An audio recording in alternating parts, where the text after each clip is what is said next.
and painted, and we put down flooring, and that is the linoleum tiles, I remember, and that was something. And by gosh, if they didn't come by, I guess a year later, and they condemned the building. Oh, you're kidding! Yeah. All that work. Oh my goodness. Yeah, so, but that was a good experience. They had a nice public school down there too, and the principal took us through there, and this was all for the mountain kids, and he said that he made it his business to visit all the families in the mountains where the kids came from at least once a year. Oh. So that was something. Sounds like he really cared about his kids. Yeah. So, you moved here from up north in what year? What was that? What year did you move down to this part of Indiana? Oh, we moved down in '55. In 55. Yeah, I started out at Milan in October, 1st of October of '55, and of course that was the year after they had won the state championship in basketball. Gonzaga almost pulled it off. But they did. I was rooting for them. Out of steam. I didn't listen to it. I can't see the TV, so I don't even turn it on. If I turn it on at all, it's just to hear the news. And, well, I remember you telling me about how you came from Whitlatch Clinic and you all decided to build the hospital in Lawrenceburg. So when did you move into this house? Well, I moved in June of '59. 59. And you already had Pam then, didn't you? Well, we had Pam and Gordon. Pam and Gordon both. Both, yes. Well, no, we had Pam, Gordon, and Rachel, because Rachel was born out in Milan. So we had 3 children when we moved into the house. And it became obvious, this was Mr. Ritter's house. I don't know if you remember the Ritter Tire Company. Yes, sir. But he built this house in 1934. And, that was after Prohibition was lifted. And he had the contract, I guess, with Seagram's, and he took care of all their tires. And so he did pretty well. And he built this house, but I think his wife had arthritis, and so everything was sort of on this floor. There was an attic, and it became obvious that we needed to do something up in the attic. So I did quite a rehab up there.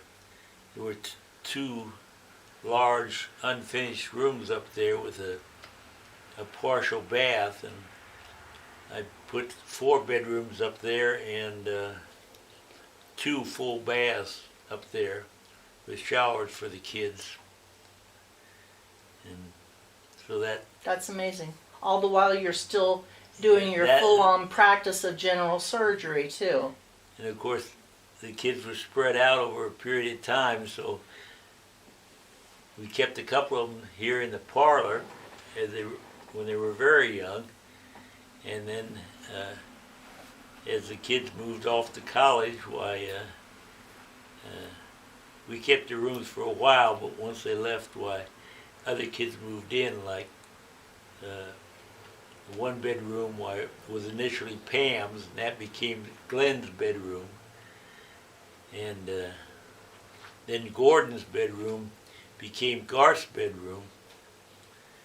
And Rachel's bedroom became Amy's bedroom. Musical chairs. And Guy had his bedroom up in front there, and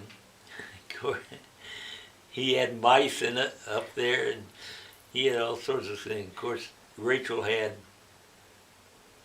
the animal of the month, and we had she'd get those, and of course we'd lose them after a while, someplace in the house.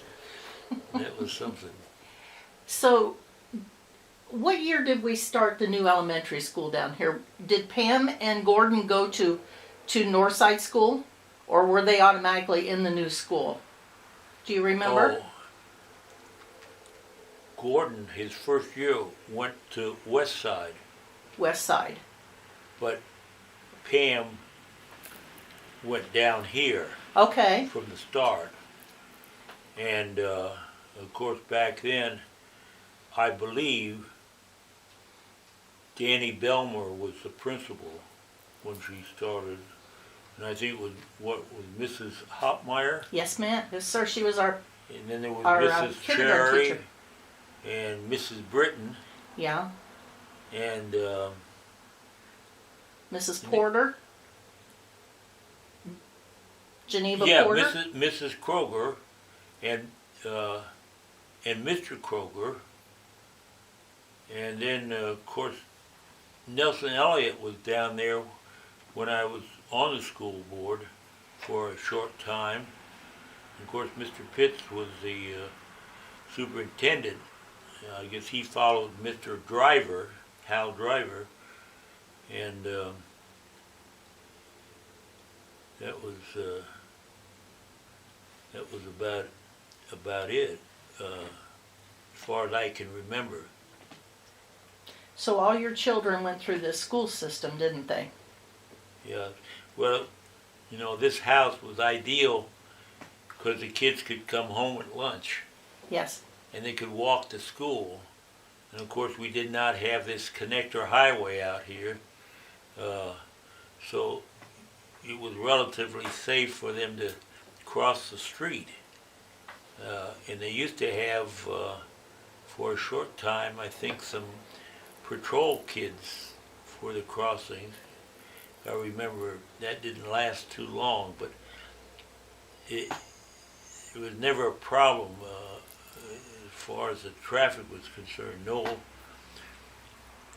No tractor trailers like there are now. Mm-hmm. Of course, that was NDOT. That was such a sham when they pulled that off.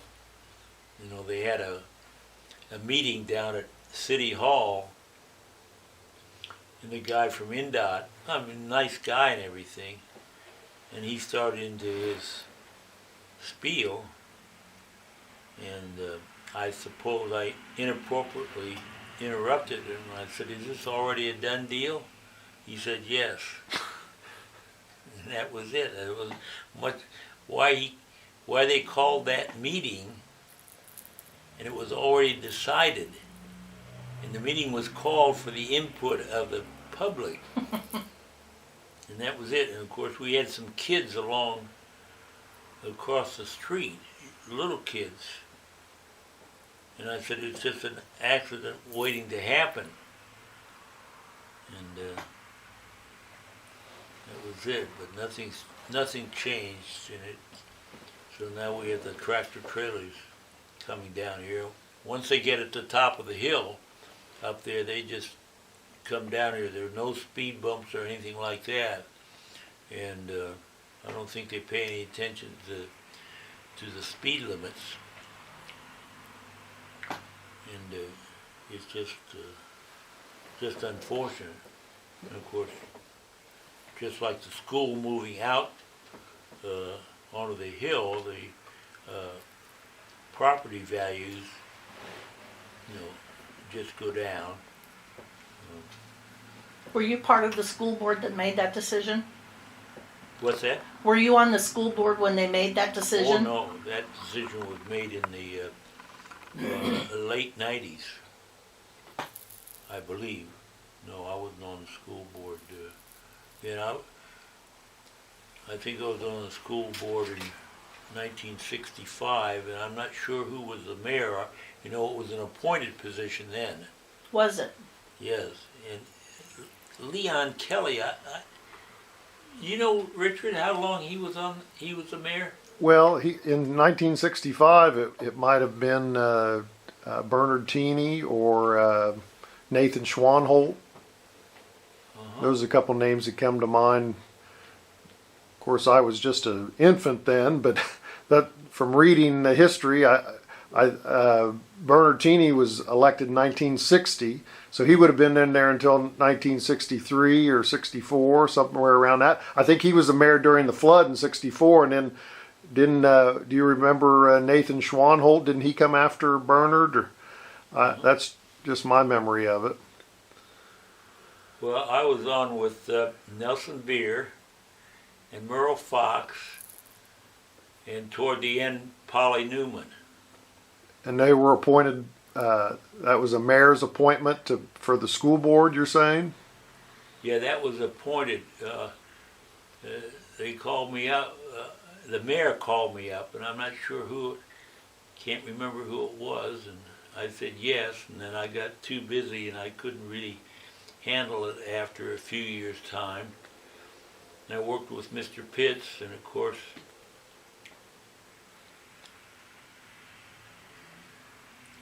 you were going to school, Dale, when I was on the board? Yes. Dan's over here on your Dan, left. over this Oh, where? side. I'm sorry. That's What- okay. What years were you on the board? I think I started in '65. Then Dan would have graduated already. Yes, I graduated '64. Then you would have came in a year later. Well, the one experience I had on the board was at a graduation when the Neary boy graduated. Dr. Neary's son, Dennis. and he came back. Of course, he was, I guess, in a PR guy up in Indianapolis. I guess he's done quite well, and I guess he had developed a program about southeastern Indiana, involved Tom Ward. And anyway, I remember that graduation, and he he didn't shake my hand. I had the diploma in one hand, and I reached out to shake his hand in my other hand, and he grabbed the diploma and walked right by me. And I never forgot that. But I guess he's done very well, so that's good. I think you would have been impressed with the film that he made, the video that he made. He did a nice job. He did. There was a lot of historical fact and reenactment, and he got several grants to make this movie, and it was a good deal. Well, It really was. I learned some things that I didn't know before, but I'll bring you a copy. well, so Pam went on to be part of Red Cross, didn't she? I didn't hear you. Your Pam, she went on to be part of the hierarchy in Red Cross. Isn't that what you told me before? Yeah, she worked for the Red Cross for a while. She's now professor of nursing down there at Texas Christian University. She's been there for quite a few years. And Rachel? Rachel, she's still working. She works for Social Security, and her husband, who worked for Social Security, he retired now. And of course, they live up in Wheaton, and they live about 10 minutes away from Guy. Guy lives up there, and he works at home for AT&T. He's had that job for quite some time, hasn't he? As I remember, he went into that telecommunications up around Chicago area for quite some time, hasn't he? Yes, he's well, he manages the managers. what he does, and I guess one of their big offices is down in Dallas, and he has to fly down there a couple of times a year and for meetings, and that's it. Well, But he never has time to see his sisters. Both of them, Pam's down there in in Hurst, Texas, which is between Dallas and Fort Worth, and Amy is in Fort Worth. So that's it. Of course, Amy's two children, the boy is graduating from the University of Chicago this June, and he's doing a year's research then at the university in neurology, which he's been doing for the last couple of years, and teaching. He'll be teaching and have a stipend. And then his sister, of course, is completing her third year at Yale, and she has a residency type program for the summer, and apparently will be a counselor for the freshmen when they come in, and that allows her to have her room and board paid for. So this is the first year in the last about 5 years that they haven't been in Europe. They usually go to Europe, and they aren't going there this year. In retrospect, Of course, last year, the girl, Anne, she did the El Camino walk across the northern border of Spain, walking Wow. from the east to the west, and then she continued on until she was at the Pacific Ocean, and she did it barefooted. Oh my. oh my gosh. And she took this stack of papers with her with ink, and each morning she would make a footprint. And she collected all the footprints that she had. She injured her foot, so she was missing some footprints of 1 foot for a while. And then she had a display there at Yale this past fall of that trip. She's in fine arts. That's what she Oh, okay. what she does, and I'm not sure where she stands. She's supposed to get an appointment to the graduate school, either there or someplace else. I'm not sure just where she stands now, but she's done very well. These are Amy's children? What's that? You're saying these are Amy's children that you're talking about? The one? Yeah, these are Amy's children. Yeah. Did your grandkids ever get back to Aurora? Did they ever visit Aurora? Do your grandchildren come to visit you here? Well, she was on the El Camino walk when Jean died, but William came for the funeral, so he came to Aurora, and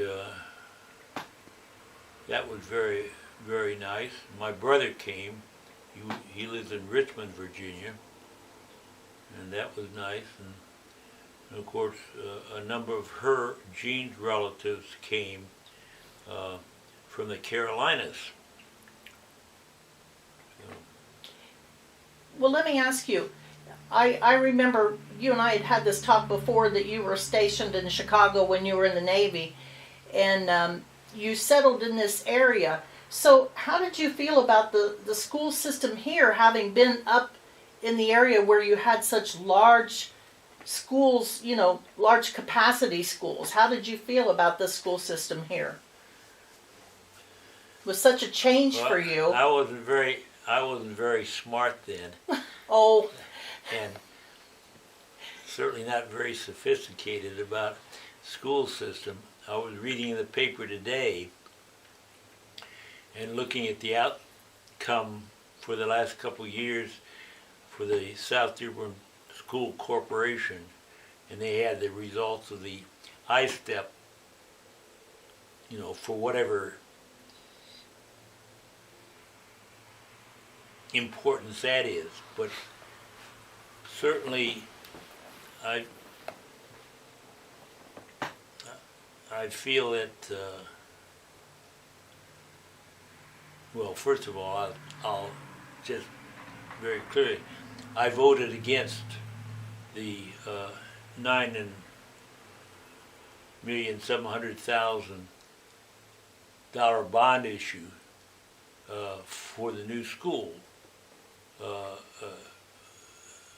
rehab and new buildings, and of course the artificial turf. And I just thought the school board made a bad decision. Of course, Brett Fairman and Carla Rabb voted against that decision, which I appreciated. They should have given the voters, the property owners, other choices, that we could do this much but not this, some other alternatives. It was either all or nothing, and I didn't like that arrangement.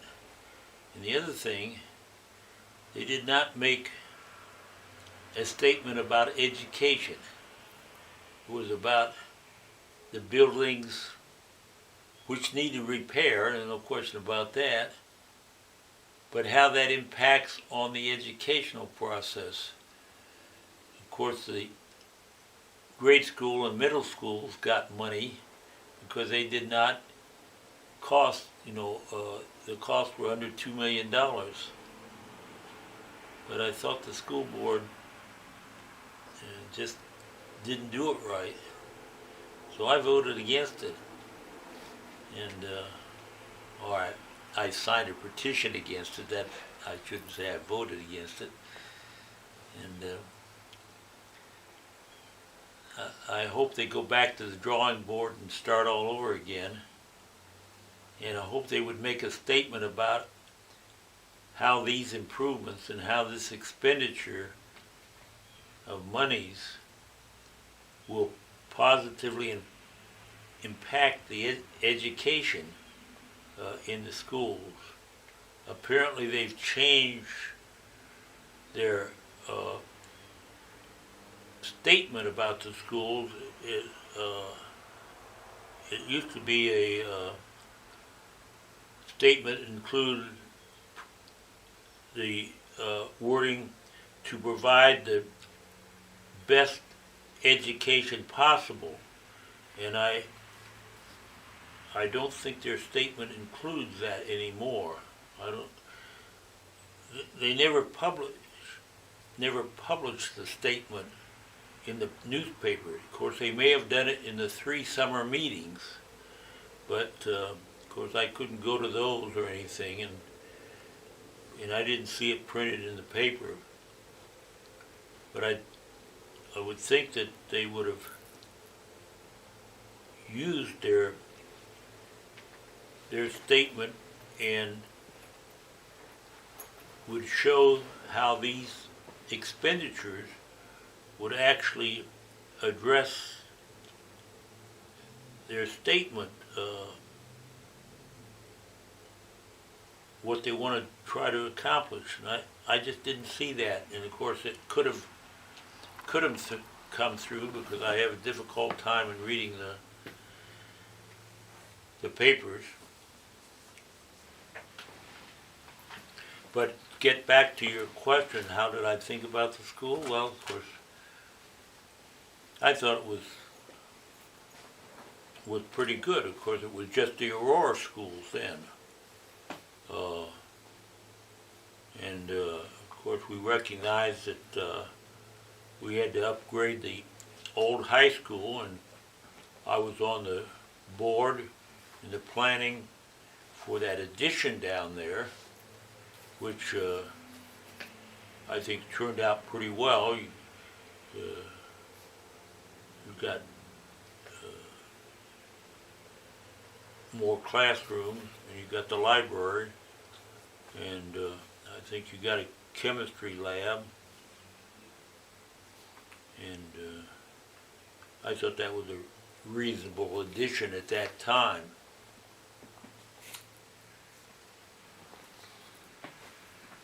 Of course, I remember down there during the time when Shuck got the contract for the plumbing. I remember that.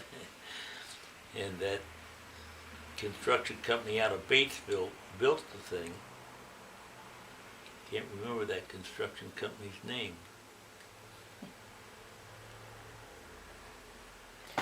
Do you feel that your children got a fair education here? Were you happy? Were you pleased with the education that they got through our school system here? What was that again? Were you content with the education that your children received here in this small community? Well, I would say so. I didn't really study it that much. They all graduated. I'm concerned about the federal government and the Department of Education. I think as high as it should go would be at the state level. I think the fact that the federal government uses leverage of money to determine what goes on at the local schools, I don't like that situation. I think the public schools should remain in the hands of the local public, and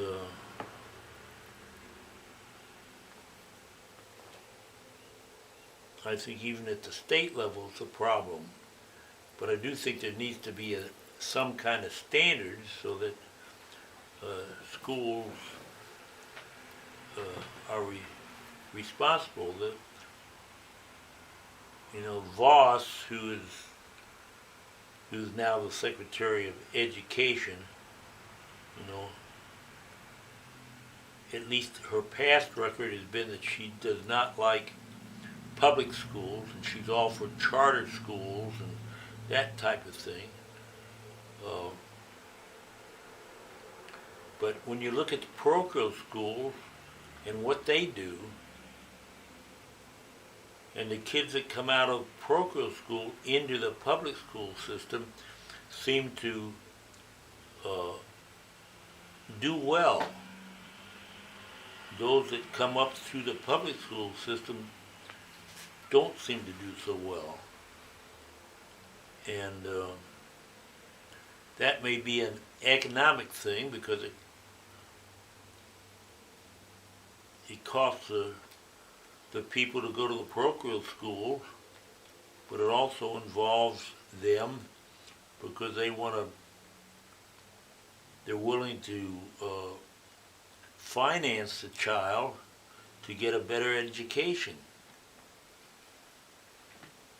In the public school, I think sometimes the parents are not involved.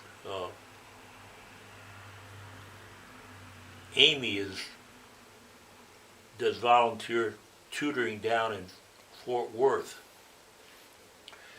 and she's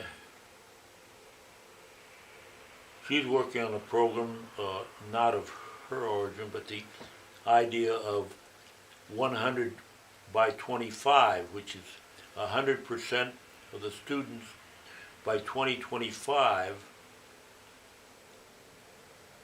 will read at third grade level when they complete the third grade. She tutors primary kids and high school kids. She said the high school kids can't read at third grade level down there.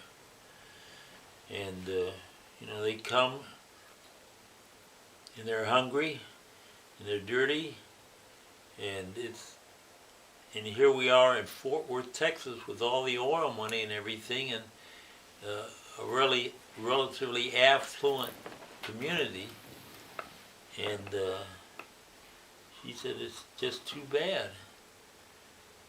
And trying to move the dial a little bit to improve the education for these kids is something. Of course, they have a lot of Latinos down there, and there are a lot of immigrants besides the Latinos, and it's something. But she's looking at a program that they have out in California where they have one night a week in which a school provides a meal for the family with the children, and then there's an hour or two of homework right there with teachers and mentors helping them to do it. And it's she said it. She doesn't know whether the program is expanded, but apparently the results have been pretty good.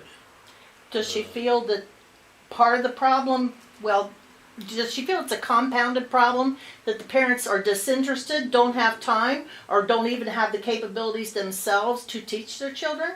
Maybe a combination of all three? Well, she said part of the problem is that the parents don't have time. She said that, somehow all the kids have cell phones. Yes.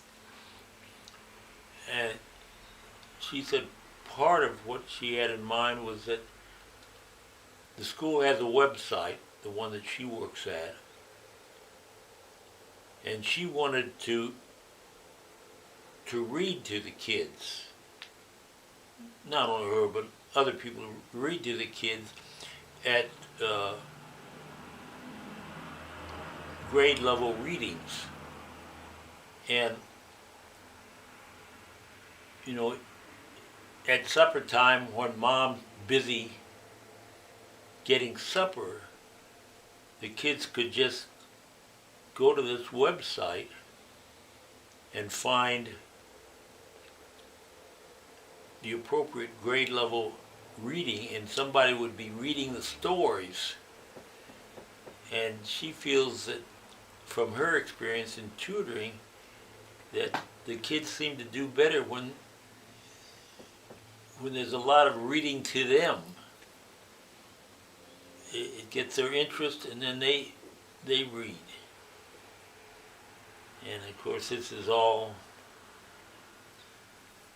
just what she's thinking about now, but I'm sort of pleased that she's kind of involved in that activity. Back in the days when all your kids were in school, you were a busy physician, and going up and down the Frable Freeway of Wilson Creek on a regular basis. How in the world did you and Jean have time to check on all the kids' studies and all that? How did that occur in this household? Well,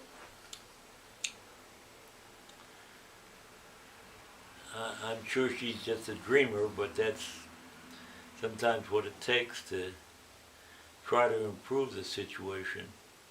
By the way, I didn't fully understand what this is all about. Is this about a history of Aurora education?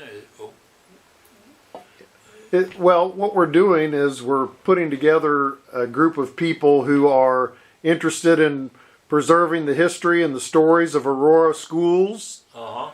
And we're working on putting together a museum of all these artifacts that have been collected over the years of Aurora schools, and a lot of Tom Ward's renditions that he's painted, and there's people that have donated item after item after item, and Dan has collected all those items. And one thing that we noticed when we went to the Milan Museum that there was video. So we wanted to have people on video talking about their memories of Aurora schools. Uh-huh. Well, So that's any memories that you have. We want to hear about them from a family perspective and life perspective and just anything that comes to your mind. And so that's one reason we're here, other than the fact that we like to visit with you. well, that's something. That's something. Richard wanted to know, how did you and Jean manage to raise all of your children honor students with your business the way it was? I mean, I can attest to how busy you were. How did you do that? Take care of the children? How did you manage to raise honor students and I have the didn't raise practice you had? Gene raised them, unfortunately, and they remind me of that. Dad, you weren't home, you know, that type of thing. And so that's it. I was too busy, and that was unfortunate. But they all, in their own way, made it. And of course, I lost Gordon along the way, and that's always been a heartache for me, because he was our firstborn son, and he did well in school, but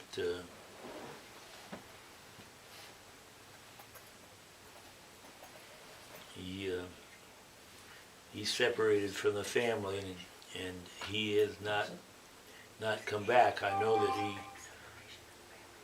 where he lives in Cincinnati, and he had one of the labs up there.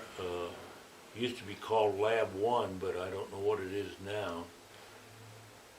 And it may be associated with the University Medical School. But that's it. But otherwise, they've done pretty well out of the Aurora school. I think they all, of course, Garth and Amy, they went to boarding school. They went to boarding school early, and Garth didn't want to come back here for high school. And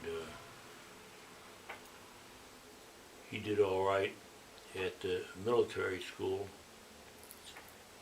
In fact, he was valedictorian, and they asked him, I guess, after he'd been out of school about 10 years, he came back and gave the commencement address. Which, by the way, talking about the commencement, while I was on the school board, the new president of Indiana State University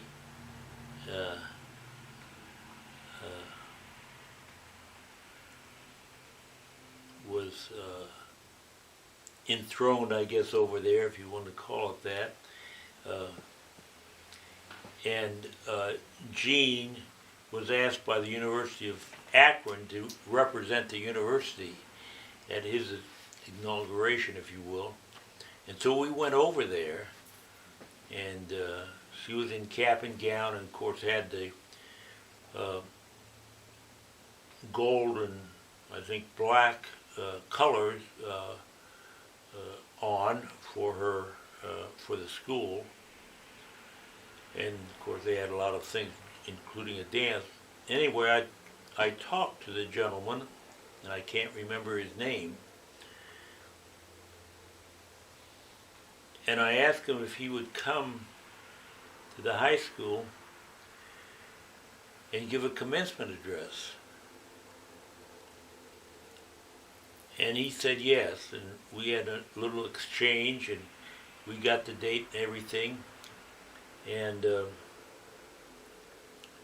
he flew in and landed out there at the casket company, and he gave the address. And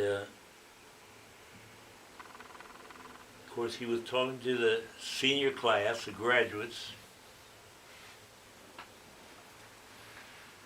and talking about the importance of education. And for some reason, in one line I remember, he said,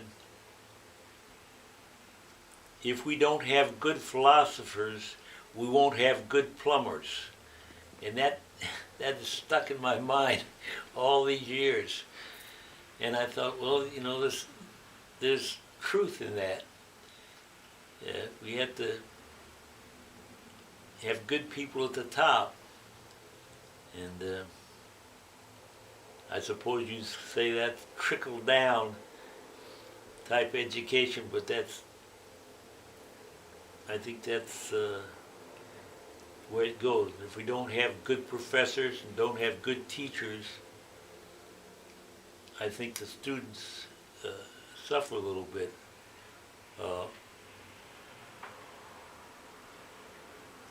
I don't know how you felt about it when you were going to school, but I think my kids all felt by the time they got to college that their background in chemistry was relatively poor. And I think Chuck Rice was a nice guy, but I'm not so sure that he was a good chemistry instructor. And of course, my own experience, the high school I graduated from, we had an excellent chemistry instructor and course. And when I went to the University of Illinois, I really aced the chemistry courses. I was well ahead of my peers in the class, and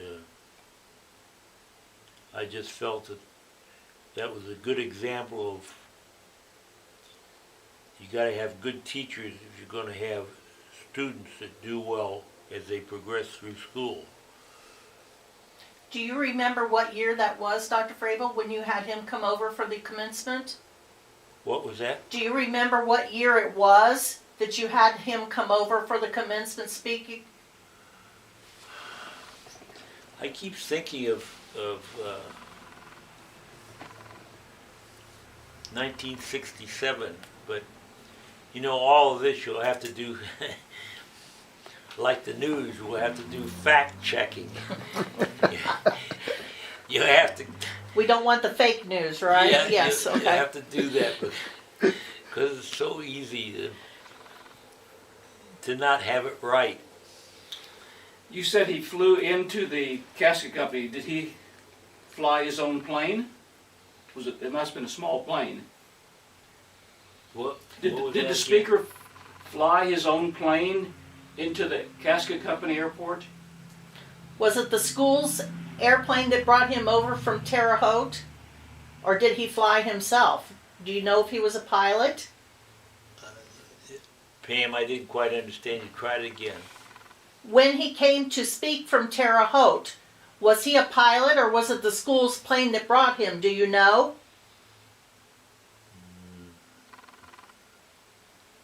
No, You're not sure? yeah, try it once again Okay. for me. When you had the president come over to speak here at our commencement and he flew into the airport out of Casket Company, was it the university's plane that brought him? Or was he a pilot himself? Do you know? Yeah. I don't think I can answer that. We're just curious. Try it once again. I had it on the wrong channel. Try it once again. Pam. Okay. I know it's a nuisance. No. Now, Dr. Frabel, you remember my mother was deaf. I just had it on the wrong channel. That's okay. Do you remember when he came to be the speaker, the president came from Terre Haute, and he flew into the Casket Company airstrip out there? Was it the school plane that brought him, or do you know if he was a pilot himself? Oh no, he didn't. I think somebody flew him in. He was not a flyer. Okay, we were just curious. Yeah. Well, you had graduated before that, didn't you? No, I graduated in 71. Oh, you didn't. I was right graduate before till Pam. 71? Well. Huh. Well, anyway. So the commencement speaker, you said you couldn't remember his name. Is there any, has that come back to you yet, perhaps? Uh-huh. Do you remember his name yet? No, I can't. I might be able to look that up. Yeah, If he- was he? Indiana State. He was president of Indiana State? It was Indiana State University, is that correct? Yeah, well, it's just like, Elmer Davis came back and gave his commencement address. And I believe the commencement address is down at the, copy of it is down there at the railroad station Oh, in that collection.